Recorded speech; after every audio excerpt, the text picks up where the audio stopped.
त्यावेळेस पहिल्या कॅबिनेटमध्ये आम्ही कुठला निर्णय घेतला असेल तर तो शेतकऱ्यांच्या हितासाठी, सिंचन प्रकल्पांसाठी घेतला.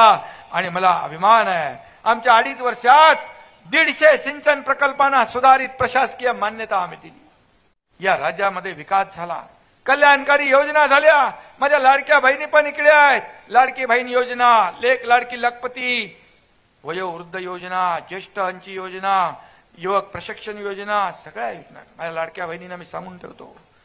काही कोणी काही म्हटलं तरी लाडकी बहीण योजना कधी बंद होणार नाही. जे आम्ही वचननामा दिलाय 5 वर्षाचा, या वचननाम्याप्रमाणे एक एक टप्पा. आणि मी तेव्हा देखील म्हणालो होतो की माझ्या लाडक्या बहिणी जशी ताकद वाढवतील, लाडके भाऊ ताकद वाढवतील, लाडके शेतकरी ताकद वाढवतील, तसा आपण एक एक वचन पूर्ण करू. आम्ही प्रिंटिंग मिस्टेक म्हणणारे नाही, बिलकुल नाही. आणि म्हणून जे बोलतो ते करून दाखवतो.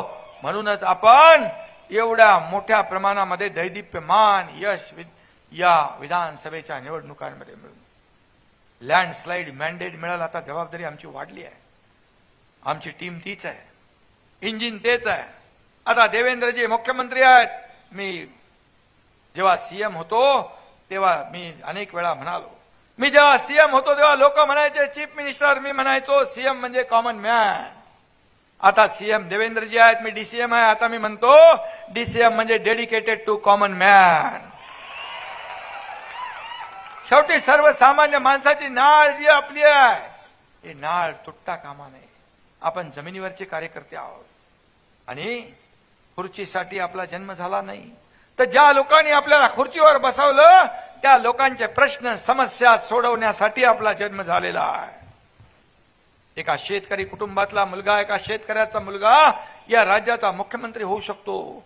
भारतरत्न डॉक्टर बाबासाहेब आंबेडकरांची संविधान, त्यांची घटना, एक सर्वसामान्य माणूस देशाचा प्रधानमंत्री होऊ शकतो.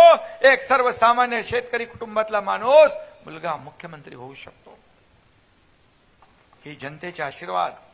आणि म्हणून ज्या वेगाने आम्ही 2.5 वर्ष काम केलं त्याच वेगाने या पुढचे देखील किंबहुना त्यापेक्षा दुप्पट तिप्पट वेगाने या राज्याचा विकास आम्ही करणार. सोन्याचा चमचा घेऊन जन्माला आलो नसलो तरी सुद्धा या महाराष्ट्रातल्या तमाम सर्वसामान्य लोकांच्या आयुष्यात सोन्याचे दिवस आणण्याचा प्रयत्न मात्र आम्ही करणार. आणि ती वाटचाल सुरू आहे. आणि म्हणून आज मला आनंद आहे, मला समाधान आहे. ही मागणी जयसिंगपूरच्या रहिवाशांची, नागरिकांची, शिवभक्तांची, मला वाटतं यड्रावकरची 50 वर्षापासून होती. 50 वर्षापासून ची मागणी आपण आपल्या लोकप्रिय आदर्श आमदारांनी पूर्ण केली. त्याच्यात मला थोडासा छोटासा वाटा घेता आला, याचा मला अभिमान, याचा आनंद मला. आणि म्हणून या बघितलं आपण शिवाजी महाराजांच्या पुतळ्याजवळच्या म्युझियम मध्ये इतिहासकालीन शस्त्र आहे, दुर्मिळ पत्रव्यवहार त्या ठिकाणी पाहिला. पण दस्तऐवज पाहिजे, महाराजांनी आम्ही सोबत पाहिलं. हे सगळं जतन करण्याचं, हे संवर्धन करण्याचं काम आपल्याला करायचं आहे. आणि म्हणून या वाचनालयामुळे, अभ्यासिकेमुळे या यूपीएससी एमपीएससी मधल्या मुलांना अभ्यास करता येईल. त्यांना आपलं जे काही टॅलेंट आहे, त्यांना आपली हुशारी जी आहे त्यांना दाखवण्यासाठी प्लॅटफॉर्म पाहिजे. आणि तो देण्याचं काम या ठिकाणी केलेलं आहे. मी मुख्यमंत्री असताना खूप लोकांना, खूप म्हणजे विकास प्रकल्पांना पैसे दिले. माझं शाहू महाराज असं आहे, दिलेलं या हाताचं या हातालाही कळत नाही, मी कळून देतही नाही. कारण शेवटी हे विकासाचे पैसे आहेत, हे जनतेचे पैसे आहेत, हे सर्वसामान्य लोकांच्या कामी आले पाहिजे. मी मुख्यमंत्री असताना मला आठवतंय, मुख्यमंत्री सहायता निधीमधून मला आठवतंय, मला आलेला कुठला माणूस, प्रत्येक माणूस मुख्यमंत्री सहायता निधी असेल पत्र, हे माझ्या सहकाऱ्यांना माहित आहे. मी तात्काळ सही करायचो. मग मी ऑफिसमध्ये असेन, घरात असेन, कार्यालयात असेन, कार्यक्रमात असेन, गाडीत असेन किंवा रस्त्यावर गर्दीमध्ये असेन, तिथं देखील मी सही केलेली आहे. जगाच्या पाठीवर, एखाद्याच्या पाठीवर सही करणारा पहिला मुख्यमंत्री असेल.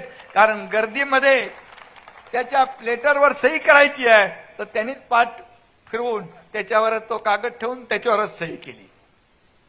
हा, शिरोळमध्ये केली, बापू बऱ्याच ठिकाणी केली, मला आठवतच नाही, पण मी सांगतो 400 450 कोटी 2.5 वर्षात आपण दिले.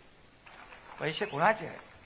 हे सर्वसामान्य लोकांचे सरकार पैसे सर्वसामान्य माणसाचा जीव वाचवण्यासाठीच मिळाले पाहिजे, ही भूमिका घेऊन मी काम करत होतो. आणि मागच्या सरकारमध्ये मी सांगत नाही, 2.5 वर्षात किती पैसे प्रकाश? 2.5 वर्षात 2.5 कोटी, आणि माझ्या 2.5 वर्षात 450 कोटी रुपये या सर्वसामान्य लोकांना मुख्यमंत्री सहायता निधीमधून देण्याचा.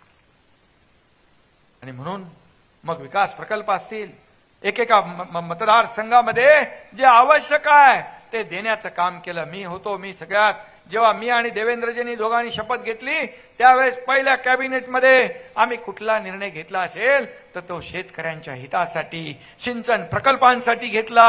आणि मला अभिमान आहे, आमच्या 2.5 वर्षात 150 सिंचन प्रकल्पांना सुधारित प्रशासकीय मान्यता आम्ही दिली.